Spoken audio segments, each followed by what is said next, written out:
दोस्तों, स्वागत है आपका मेरा YouTube चैनल डीजे शिक्षक में। मैं नितिन सोनी आज आपके लिए लेके आया हूँ ऑफिस मैनेजमेंट टूल का नया टॉपिक, बूटिंग प्रोसेस। अपने ऑपरेटिंग सिस्टम में बूटिंग क्या होता है, बूटिंग प्रोसेस क्या होती है, बूटिंग सीक्वेंस क्या होती है, बूटिंग्स के कितने टाइप होते हैं, ये सब हम डिस्कस करेंगे आज इस वीडियो में। और अगर आपको मेरे वीडियो अच्छे लगते हैं तो लाइक कमेंट शेयर कीजिए, मुझे बताइए कमेंट सेक्शन में कि आपको कैसे लगे। अगर आपको कोई डाउट्स है, कोई अलग अलग वीडियो चाहिए तो मेरे को कमेंट सेक्शन में बताइए ताकि मैं और अच्छे वीडियो आपके सामने लेके आ सकूं। तो अगर आपने सब्सक्राइब नहीं किया है तो सब्सक्राइब कीजिए और बेल आइकन को क्लिक कीजिए ताकि आपको रेगुलर अपडेट्स मिलते रहें।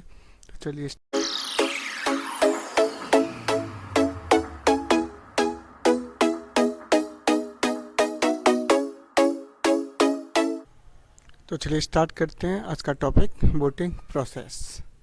तो बूटिंग प्रोसेस से पहले अपन इंट्रोडक्शन सेक्शन में चलते हैं। बूटिंग क्या होती है? बूटिंग एक स्टार्टअप सीक्वेंस प्रोग्राम है जो किसी भी ऑपरेटिंग सिस्टम को कंप्यूटर के अंदर इनिशियलाइज करता है। कंप्यूटर के अंदर प्रोग्राम को और जो ऑपरेटिंग सिस्टम है उसको लेके आने की जो प्रोसेस है ये आपका बूटिंग करता है। इसको अपन बूटिंग कहते हैं। और जो ये वर्क करता है, जिस प्रोग्राम्स के थ्रू ये वर्क होता है उस प्रोसेस को हम कहते हैं बूटिंग प्रोसेस। बूटिंग के लिए अलग अलग कुछ मतलब सीक्वेंस बनाई गई है। उन सीक्वेंस के अकॉर्डिंग आपका जो सिस्टम है वो ऑपरेटिंग सिस्टम को लोड करता है। जो आपके पेरिफेरल डिवाइसेस है, ड्राइवर्स हैं, ठीक है, जो सिस्टम्स एप्लीकेशन सॉफ्टवेयर्स हैं जो आपके सिस्टम में इंस्टॉल्ड हैं, उनको रनिंग प्रोसेस में लाने के लिए जो प्रोसेस सिस्टम के अंदर बनाई गई है उसे हम कहते हैं बूटिंग। इसमें एक CMOS चिप होती है, उसके अंदर एक टेस्ट सीक्वेंस होती है, पोस्ट, उसके थ्रू आपका बूट सेक्शन में जाता है। बूट MGR प्रोग्राम होता है, उसके थ्रू ये बूटिंग को एक्सेस करता है। कर्नल के अंदर विंडोज़ लोड, मतलब विंडो के लिए है ये, कि जो विंडो लोड है ये विंडो को एक्सेस करने के लिए करता है। बाद में लॉगिन करता है सिस्टम को, लॉगिन का जो आपके पास स्क्रीन आता है वो स्क्रीन आता है। ये सारी जो प्रोसेस है इसे हम कहते हैं बूटिंग प्रोसेस। बूटिंग प्रोसेस में जाने से पहले अपने को एक पता होना चाहिए बूट लोडर क्या होता है। बूट लोडर क्या एक प्रोग्राम है। The boot loader only job that load the software the operating system to start. एक प्रोग्राम है जो सिस्टम का जो होता है, मतलब कि ऑपरेटिंग सिस्टम को स्टार्ट करने के लिए जो प्रोग्राम है, मतलब बूटिंग प्रोसेस को इनिशियलाइज करने के लिए जो प्रोग्राम बनाया गया है वो बूट लोडर है। ठीक है, जो स्मॉल प्रोग्राम्स हैं उनको ये यूज़ में लेता है। सिक्वेंशली एक्सेस करने के लिए बूट लोडर यूज़ में लिया जाता है। अब बूट जो आपसे आपने डिस्कस करी कि बूट कर रहे हैं, तो ये बूट होता कहाँ से है, बूटिंग होती कहाँ से ये बूटिंग जो होती है, कुछ बूटिंग डिवाइसेस होती हैं, उन डिवाइसेस के थ्रू अपना जो बूटिंग है वो स्टार्टअप लेता है। The boot device is a device from the which operating system is loaded. कोई बूट डिवाइस है, मतलब जो ऑपरेटिंग सिस्टम है उनको सिस्टम के अंदर जो आपके जो सिस्टम है, जो विदाउट ऑपरेटिंग सिस्टम आपका जो सिस्टम है वो एज ए ब्लैक बॉक्स है। अगर आपका सिस्टम स्टार्ट नहीं होगा तो वो एक एज ए ब्लैक बॉक्स रहेगा। सिस्टम के अंदर अगर आपका ऑपरेटिंग सिस्टम लोड लेना है तो उसके लिए कुछ बूट डिवाइसेस होंगी, उनको यूज़ में लेना होता है। उसके लिए आपका जो बायोस होता है वो यूज़ में आता है। ठीक है, बायोस की फुल फॉर्म ये इंपॉर्टेंट है, बेसिक इनपुट आउटपुट सिस्टम जिसे कहते हैं। बेसिक इनपुट आउटपुट सॉफ्टवेयर होता है ये, जिसके थ्रू ये आपके सिस्टम को बूटिंग प्रोसेस में इनिशियलाइज करता है। ये अलग अलग डिफरेंट काइंड्स के ये बूटिंग डिवाइसेस है जिनके थ्रू ये एक्सेस लिया जाता है। इनमें होता है CD ड्राइव, आप CD के थ्रू भी बूट कर सकते हो। ठीक है, hard disk drive, hard disk के थ्रू भी बूटिंग प्रोसेस को इनिशियलाइज कर सकते हो। नेटवर्क लैन के थ्रू भी आप कनेक्टेड करके कंप्यूटर को सर्वर से कनेक्ट करके क्लाइंट सर्वर करके इनको कनेक्टेड कर सकते हैं। और एक एज ए बूटेबल अपन ने कल जैसे लास्ट वीडियो एक सीरीज़ मैंने अपलोड की है टिक्स की, उसमें बूटेबल पेन ड्राइव के थ्रू भी अपन बूटिंग प्रोसेस को इनिशियलाइज कर सकते हैं। ठीक है, तो नेक्स्ट चलते हैं बूटिंग डिवाइसेस के बारे में। आई थिंक आपको समझ में आ गया होगा। बाद में है boot sequence. boot sequence, there is a standard boot sequence that all personal computer use. Boot sequence क्या होती है? स्टैंडर्ड अपन सीक्वेंस बोल सकते हैं एक, जिसको अलग अलग कंप्यूटर्स के थ्रू यूज़ में लिया जाए. अलग अलग पर्सनल कंप्यूटर अलग अलग बूट सीक्वेंस होती है जिसके थ्रू आपकी जो सिस्टम है उसको इनिशियलाइज किया जाता है. बूटिंग प्रोसेस को इनिशियलाइज करने के लिए जो प्रोसेस का सीक्वेंस है उसे बूटिंग प्रोसेस कहा गया है. ये इंपॉर्टेंट इंस्ट्रक्शंस प्रोवाइड कराएगा आपके सिस्टम को, ऑपरेटिंग सिस्टम को हार्ड डिस्क से मेमोरी के अंदर लाने के लिए. आपका जो हार्ड डिस्क में CDE आपने बना रखी है, सी में आपके ऑपरेटिंग सिस्टम की फाइल्स हैं, उनको रैम के अंदर मतलब रनिंग प्रोसेस में लाने के लिए जो टास्क परफॉर्म करनी है उनके लिए जो बूटिंग सीक्वेंस बनाई हुई है उनको यूज़ में लेते हुए अपन बूटिंग सीक्वेंस कहते हैं. उसके बाद में आपके सिस्टम की क्लॉक्स जो टाइमिंग है वो मेंटेन करना, एप्लीकेशंस को स्टार्ट करना, ड्राइवर्स को स्टार्ट करना, ये सारे वर्क बूटिंग सीक्वेंस के थ्रू होते हैं. अब बूटिंग प्रोसेस के लिए कुछ स्टेप्स डिफाइन की गई हैं. ये 6 स्टेप्स यहाँ पे आपको नोट की हुई है. BIOS and startup program, the power on self test and operating system loads, system configuration, system utility loads, user authentication. मतलब ये 6 स्टेप से होता हुआ आपका सिस्टम रनिंग प्रोसेस के अंदर आता है. तो इसके लिए अपन वन बाय वन सबको डिस्कस करते हैं. तो सब वन बाय वन चलते हैं. पहला आपका BIOS and the setup program. ROM read only memory. Read only memory क्या होती है कि ये परमानेंट मेमोरी होती है जहाँ पे आपके ड्राइवर्स वगैरह जो सिस्टम वगैरह वहाँ पे आपका बायोस सिस्टम है उसको स्टोर कर दिया जाता है. बायोस जो सिस्टम है उसको स्टोर कर दिया जाता है. वहाँ से आपके स्टार्टिंग कंप्यूटर का जब आप स्विच ऑन करते हो तो बायोस इनिशियलाइज होता है. बायोस से आपके सिस्टम को इनिशियलाइज किया जाता है. सबसे पहले आपको बायोस यूज में लिया जाएगा. The part of the system software that include the instruction that the computer uses the accept input and output. जैसे बायोस इनेबल्ड होगा आपका कि भाई कौन सा इनपुट है कौन सा आउटपुट है, इन सब सिस्टम्स को एक्सेप्ट करते हुए मतलब इनको एक्सेस मतलब ये रिकॉग्नाइज करेगा कि भाई कौन से ड्राइवर्स कनेक्टेड है कौन से ड्राइवर कनेक्टेड नहीं है.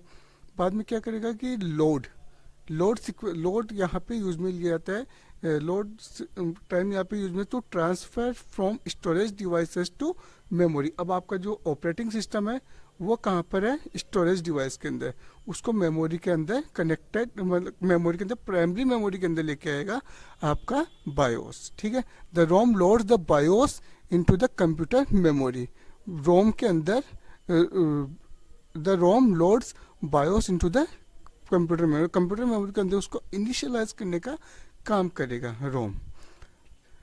बाद में setup program. A special program containing the setting control hardware furthermore the only access while the BIOS information is visible. यहाँ पे क्या करेगा आपका जो सेटअप प्रोग्राम यहाँ पे मतलब कि जितने भी अदर हार्डवेयर वगैरह हैं उनको कनेक्टिविटी का ये चेकअप करेगा.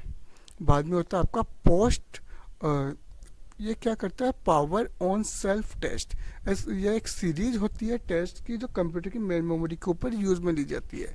ये चेक करेगा आपका इनपुट आउटपुट डिवाइसेस को चेक करेगा, डिस्क ड्राइव जो कनेक्टेड है उनको चेक करेगा, हार्ड डिस्क अगर आपने एक्सटर्नल इंटरनल ये लगा रखी है तो उनको चेक करेगा. कोई एरर वगैरह होती है तो उनके लिए जो आपका ये मेथड होता है इसमें कुछ टेस्ट डिफाइन किए गए हैं इंटरनली, ये यूज में लेता है. ये बायोस के थ्रू ही परफॉर्म किया जाता है. और ये जो आपका पोस्ट प्रोग्राम है ये आपका CMOS उसके अंदर यूज में लिया जाता है. It is a part of CMOS. CMOS की फुल फॉर्म बहुत ही इंपॉर्टेंट है, कॉम्प्लीमेंट्री मेटल ऑक्साइड सेमीकंडक्टर. ये एक चिप टाइप में होती है आपके सिस्टम में IC के रूप में, वहाँ पे इस प्रोग्राम को इंस्टॉल किया जाता है. बाद में ऑपरेटिंग सिस्टम लॉर्ड्स. उसके बाद में जब सिस्टम को एरर वगैरह चेक कर ली, सिस्टम के हार्डवेयर वगैरह को चेक कर लिया, उसके बाद में बायोस सर्च करेगा आपका ऑपरेटिंग सिस्टम को. Setting in the CMOS complementary metal oxide semiconductor determine where look the operating system. ये आप CMOS ये देखेगा कि भाई आपका जो ऑपरेटिंग सिस्टम है वो कहाँ पर है. इसी स्टेप के थ्रू आपका जो ऑपरेटिंग सिस्टम है, ऑपरेटिंग सिस्टम का जो कर्नल है, कर्नल आपके हार्डवेयर से रिलेटेड होता है. हार्डवेयर और ऑपरेटिंग सिस्टम, जैसे कि स्टार्टिंग में अपने प्रीवियस सीरीज में पढ़ा था, operating system is the provide the communication between user and the hardware. तो हार्डवेयर और यूजर के बीच में जो कम्युनिकेशन के लिए जो बीच में होती है एक प्रोग्राम, मतलब एक ऑपरेटिंग सिस्टम में कंसेप्ट होता है, उससे अपन कहते हैं कर्नल। वो हार्डवेयर को रिकॉग्नाइज करने के लिए यूज में ली जाता है। वो इस टाइम लोड होता है कंप्यूटर मेमोरी के अंदर। The operating system take the control of the begins the loading system configuration information. अब यहाँ से आपका चेक होता है कि भाई आपकी रैम इनिशियलाइज होगी, आपका ड्राइवर्स इनिशियलाइज होंगे, मतलब कौन कौन से सॉफ्टवेयर आपके इंस्टॉल है, उनकी सबकी फाइल्स को एक्सेस करने के लिए अब आपका ऑपरेटिंग सिस्टम कंप्यूटर में लोड हो चुका है। उसके बाद में सिस्टम कॉन्फ़िगरेशन, इसमें सबसे पहले रजिस्ट्री दिया हुआ है, a database to store information peripheral and the software. एक रजिस्ट्री नाम से एक डेटाबेस बनाया हुआ है आपके सिस्टम फाइल्स के अंदर बायोस के प्रोग्राम के थ्रू। वो ये स्टोर करता है कि आपके पेरिफेरल डिवाइसेस कौन से कनेक्टेड है, कौन से सॉफ्टवेयर एप्लीकेशन सॉफ्टवेयर्स कौन से यूज़ में आ रहे हैं। पेरिफेरल डिवाइसेस का मतलब है कौन कौन से डिवाइस आपके कंप्यूटर से कनेक्टेड है। जो इनपुट आउटपुट डिवाइसेस है उन्हीं को अपन पेरिफेरल डिवाइसेस बोल रहे हैं। ड्राइव कौन सी आपने नेम प्रोवाइड कर रखा है, कौन कौन सी ड्राइव है, मतलब आपने CDEF जो भी ड्राइव बना रखी है उन सब ड्राइव को ये इनिशियलाइज करके आपको सर्च करेगा। यहाँ पे सिस्टम कॉन्फ़िगरेशन को चेक कर रहा है ये। The operating system registry configure the system. अब ये भाई चेक करेगा कि आपका जो रजिस्ट्री है मतलब कि जो सिस्टम है वो कॉन्फ़िगर है या नहीं है। अगर वहाँ पे कोई एरर वगैरह है तो वो ये चेक कर लेता है कि भाई ये कनेक्टेड नहीं है। यहाँ पे ये ड्राइवर्स को भी मेमोरी के अंदर लोड कर लेता है। जैसे आपने प्रिंटर का ड्राइवर इंस्टॉल कर रखा है तो प्रिंटर का ड्राइवर मेमोरी के अंदर इंस्टॉल होगा। लास्ट में आता है आपका मतलब सेकंड लास्ट आपका सिस्टम यूटिलिटी लॉड्स। अब सिस्टम यूटिलिटी लॉड्स के अंदर ये क्या करेगा, आपके जैसे एंटीवायरस है, PC कार्ड आपका लगाया हुआ है कि नहीं लगाया हुआ है, कोई नेटवर्क कार्ड इनेबल्ड है या नहीं है, वॉल्यूम ड्राइवर इनेबल्ड है या नहीं है, वॉल्यूम कंट्रोल्स वगैरह चल रहे हैं नहीं चल रहे हैं, इन सब को चेक करने के लिए आपका सिस्टम यूटिलिटी को लोड करता है। लास्ट में जो आपके पास स्क्रीन आती है विंडो के ऊपर जिसमें आपका यूज़र नेम दिया होता है, जैसे एडमिनिस्ट्रेटर दे दिया या यूज़र दे दिया, वो यूज़र नेम तो आपके पास अवेलेबल रहता है, पासवर्ड का आपके पास ऑप्शन आता है। तो ये जो स्क्रीन होती है लास्ट स्क्रीन होती है, ये होती है आपकी यूजर्स ऑथेंटिकेशन। इस टाइम आपका यूज़र ऑथेंटिकेट करके आपका जो फर्स्ट स्क्रीन आपके पास आती है वो होती है आपकी विंडो स्क्रीन। वहाँ पे आपका विंडो सिस्टम स्टार्ट होता है। ये 6 प्रोसेस को यूज में लेते हुए अपन कंप्यूटर को स्टार्ट करते हैं। तो इसी प्रोसेस को अपन बोलते हैं बूटिंग सीक्वेंस, और इस बूटिंग सीक्वेंस को जो एक्सेस करती है उस प्रोसेस को बोलते हैं अपन बूटिंग प्रोसेस। तो इन शॉर्ट में अपन कह सकते हैं कि बूटिंग प्रोसेस क्या होती है कि हार्डवेयर और सिस्टम के जो सॉफ्टवेयर्स है उनको इनिशियलाइज करके सिस्टम को रनिंग प्रोसेस में लाने के लिए जो प्रोसेस है उसे अपन कहते हैं बूटिंग प्रोसेस। और उसको रनिंग प्रोसेस में कैसे लाएंगे, यूजिंग द ऑपरेटिंग सिस्टम। तो ये भी कह सकते हैं कि भाई ऑपरेटिंग सिस्टम का जो सिस्टम मतलब कि उसको इनिशियलाइज करना सिस्टम के लिए, उस प्रोसेस को हम कह रहे हैं बूटिंग प्रोसेस। अब इसमें दिया हुआ है टाइप्स ऑफ बूटिंग। अब बूटिंग होती है 2 टाइप्स की, एक तो कोल्ड बूटिंग और एक वार्म बूटिंग। कोल्ड बूटिंग को अपन सॉफ्ट बूटिंग भी बोलते हैं और वार्म बूटिंग को अपन हार्ड बूटिंग भी बोलते हैं।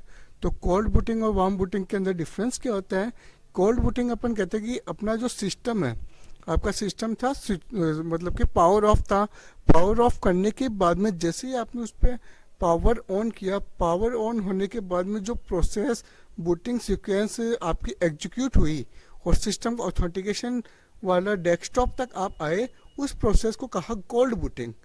वार्म बूटिंग होती है जिसको अपन फोर्सफुली अगर सिस्टम को बंद करें और उसको स्टार्ट करें, मतलब कि आप रीस्टार्ट कर रहे हो, ठीक है, सिस्टम ऑटोमेटिकली बंद नहीं हो रहा है, मतलब कि आप उसको फोर्सफुली बंद करके स्टार्ट कर रहे हो, तो वो है आपका वार्म बूटिंग। ये दोनों के अंदर डिफरेंस। तो कैसा लगा आपको मेरा वीडियो बूटिंग प्रोसेस? अगर आपको वीडियो अच्छा लगा तो लाइक कमेंट शेयर कीजिए और don't forget to subscribe my channel and press bell icon for regular updates. अगर आपको कुछ कंटेंट्स की रिक्वायरमेंट है, कुछ प्रॉब्लम है तो आप मेरे को कमेंट सेक्शन में बता सकते हैं, ताकि मैं उन पे वीडियो बनाऊं और आपको उसके बारे में बता सकूं। तो thank you for watching my video and subscribe करना ना भूलें।